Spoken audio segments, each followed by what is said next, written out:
Brand new news. Ay, man, Argentina out here doing the absolute most. And I'm actually very much in accordance with what they have going on right now. Oh, man. Well, welcome to 2024. This is definitely showing its ass right now.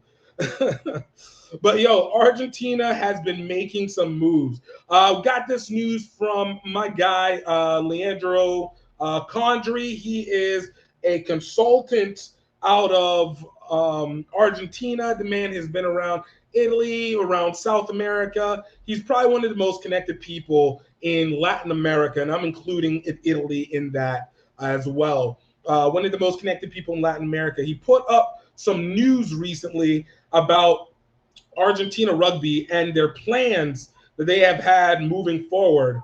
And I want to read off a few of the things that they have going on right now for their this next year. So it looks like in this next year, all right, number one, Argentina is creating a separate entity to manage a new Super Rugby competition with a chair and a chief executive officer and a board member.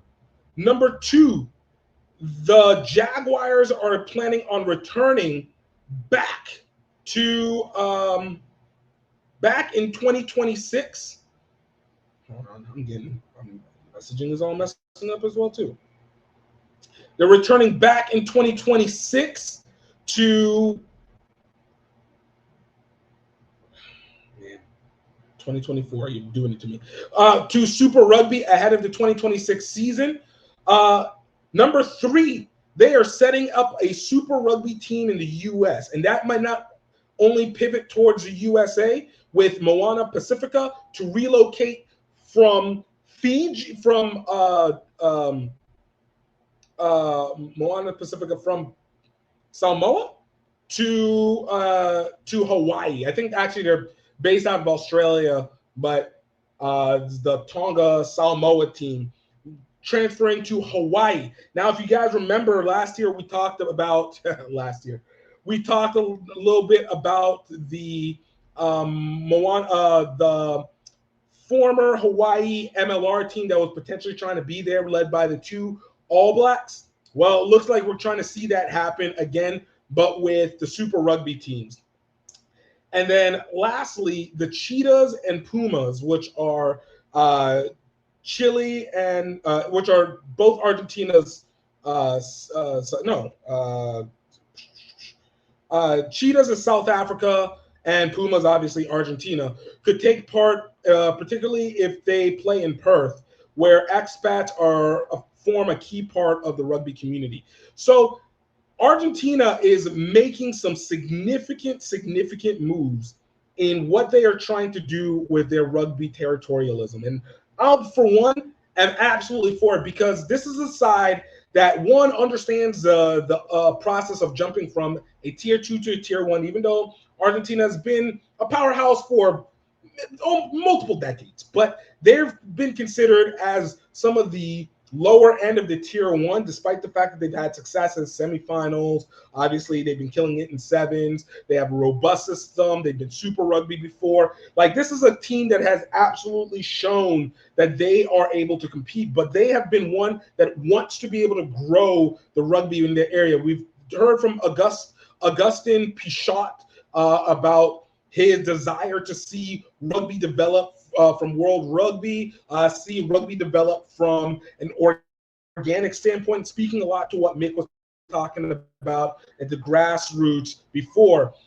This is a blueprint of how to expand and grow as a tier one. And Argentina is one that has this huge South America base that they can do a lot of damage with. Obviously, Argentina doesn't have the strongest economy going on right now, but on the flip side, they are super strong from a rugby economic standpoint. The next competitor being, ironically, Brazil from an economic standpoint and developing from a rugby standpoint. I think we all know from a rugby standpoint, we're talking about Uruguay, and what do you call it?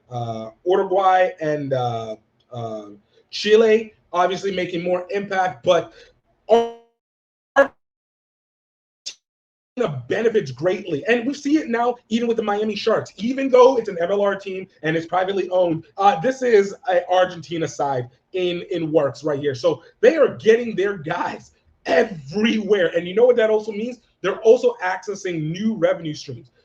Bringing back Super Rugby for the Jaguars is horrible from a travel standpoint, but they get a chance to tap into the TV money that could go there. It's not very much, but it's still something, and it developed with the best.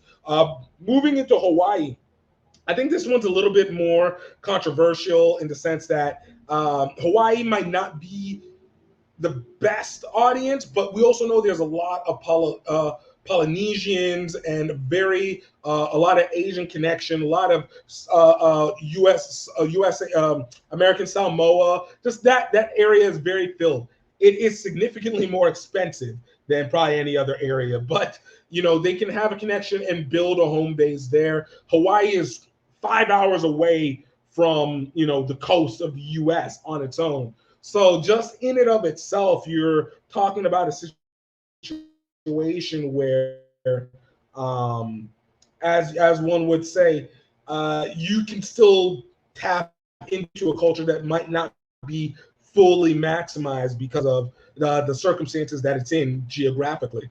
But Argentina really trying to put their foothold everywhere, I think, is literally the blueprint that goes. The only thing that I think they're missing is probably setting up either documentary or a parody show in association with this growth so that people can follow their journey as it goes. And it will help them get ready for, obviously, Rugby World Cup in 2029 and 2027, and then subsequently 2031. And it makes sense to me that it looks like they're probably gearing up to try and make a push to host a Rugby World Cup, because once it hits the U.S., South America is definitely next on the list. And Argentina, I know as a Brazilian permanent resident, I'm all Brazil, but Argentina is definitely a landscape that can hold events and economically would benefit from a Rugby World Cup occurring. And I think we'll probably have something similar to what happened to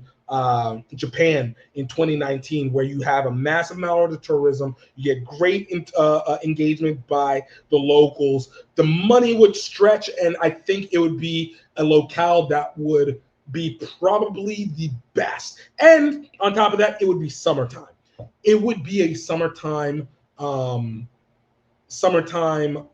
Rugby World Cup. No more winters on the side there. So I think this is something that is particularly interesting to be able to do. I love what Argentina is getting done here. We're going to talk a little bit about it more maybe next week, bring on another expert on there, because I have the limited knowledge, but I'm seeing it and the picture makes the most sense to me. Let me know what you guys are thinking about this. Where do you guys feel like Argentina's growth is? Because we see them in sevens. They're absolutely killing it from the men's side. The women's side still needs development, but they're absolutely doing their damage where it needs to be. I want to know where you guys' thoughts are when it comes to this. All right. Next up, y'all, we have a little bit of a change up. There's some interesting stuff when we're talking about how rugby is being affected by a growing audience. Not growing, but the traditional audience. And want to talk a little bit about how that is actually impacting rugby, because one of the coaches out here is out here saying, "Yo, I don't know what you guys are feeling right now, but I know that there is something that is hurting rugby right now." So let's get into that one. Oh, before we continue on, I want to talk about a comment that we have on Instagram. Again, can't catch it on here, but if you guys want, you can follow on Instagram, obviously YouTube, Facebook, and Twitch. Rugby said maybe with Netflix they could and should include the women's side of Six Nations in the coming years.